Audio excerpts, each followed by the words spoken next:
নমস্কার।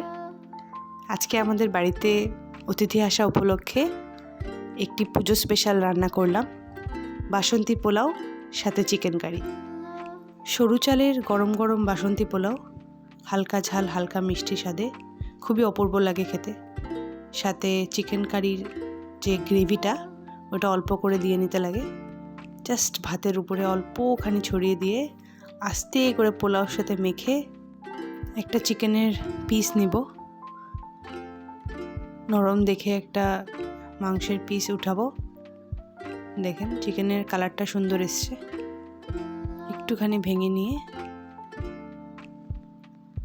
এই দেখুন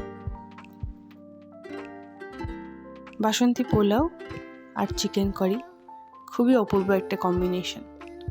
আপনারাও বাড়িতে খেয়ে দেখবেন, আর ভালো লাগলে চ্যানেলটাকে লাইক শেয়ার সাবস্ক্রাইব করবেন।